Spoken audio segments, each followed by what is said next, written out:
Assalamualaikum warahmatullahi wabarakatuh. Di sini saya dan teman-teman akan melakukan uji tes independen. Uji independen adalah sampel tes yang digunakan untuk menguji apakah terdapat perbedaan rata-rata dua sampel yang berbeda. Tes ini juga digunakan untuk menguji pengaruh variabel independen terhadap dependen. Adanya persyaratan atau asumsi bahwa data penelitian distribusi normal dan data homogen. Selanjutnya akan dilanjutkan oleh teman saya. Karena peneliti ingin mengetahui apakah terdapat perbedaan hasil belajar antara dua kelompok yang berbeda atau tidak saling berhubungan, maka dari itu kita menggunakan uji independent sample t-test. Judul penelitiannya adalah pengaruh model belajar problem based learning atau PBL terhadap hasil belajar IPA siswa kelas 8. Variabel yang diteliti adalah hasil belajar IPA siswa, sedangkan kelompoknya dibagi menjadi dua, yaitu kelas kontrol yang menggunakan metode pembelajaran konvensional dan kelas eksperimen yang menggunakan model pembelajaran problem based learning atau PBL. Masing-masing kelompok terdiri dari 30 siswa, sehingga kedua kelompok memiliki jumlah sampel yang sama. Selanjutnya kita akan menginput data.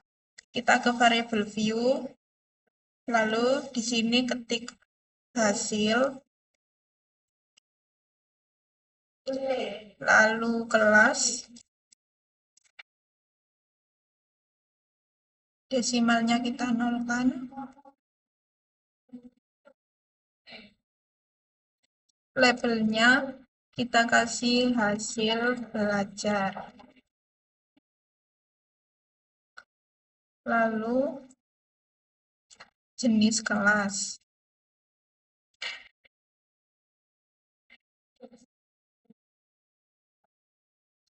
Untuk values-nya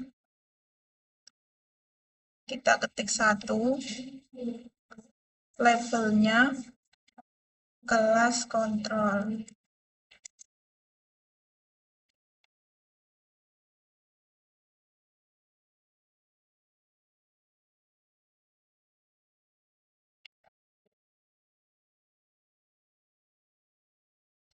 Lalu kita ketik lagi,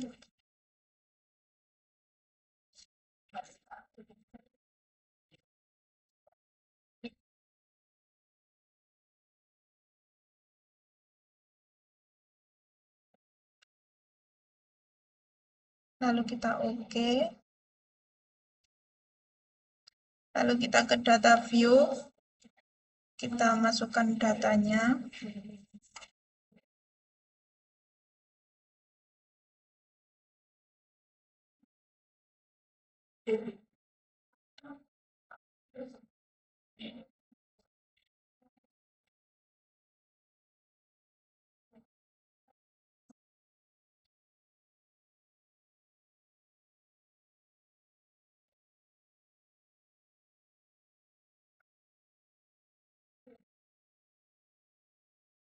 Untuk kelasnya kita ketik 1,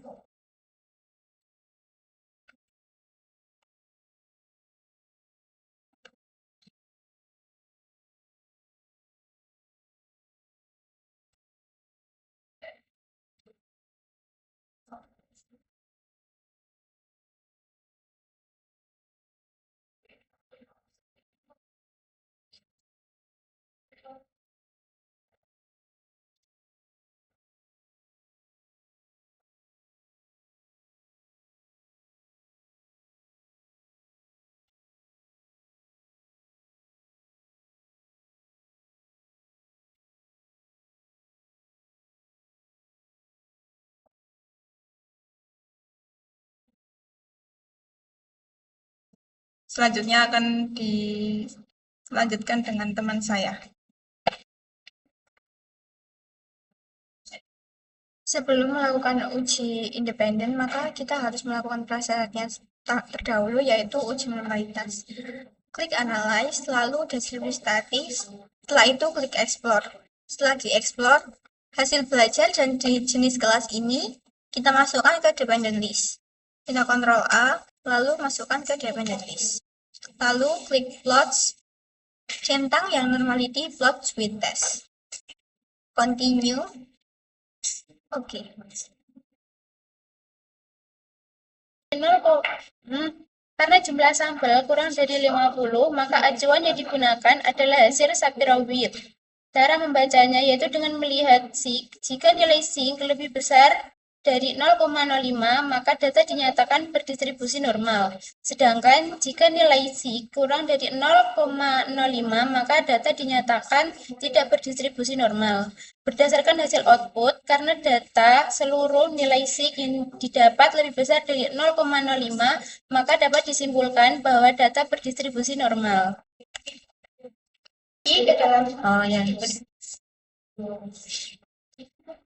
Selanjutnya, kembali lagi ke input data.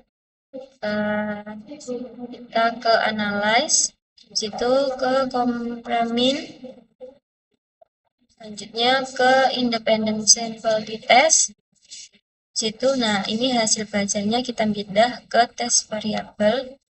Terus yang jenis kelasnya kita pindah ke grouping variabel. Terus ke definisi grup.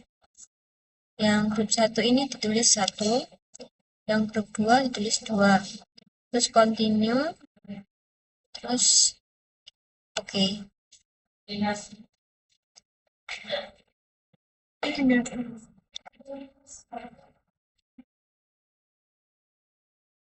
Jadi dari hasil output uji independen, pada kolom sig-to-Taylor, pada baris actual variance assumes, di sini nilai sig-to-Taylor adalah kurang dari 0,05. Pada kriteria pengambilan keputusan, jika lebih dari 0,05, maka H0 diterima, dan jika sig-to-Taylor kurang dari 0,05, maka HU ditolak. Karena di sini nilai sig kurang dari 0,05, yaitu di sini 0,00, berarti HU ditolak dan H1 diterima.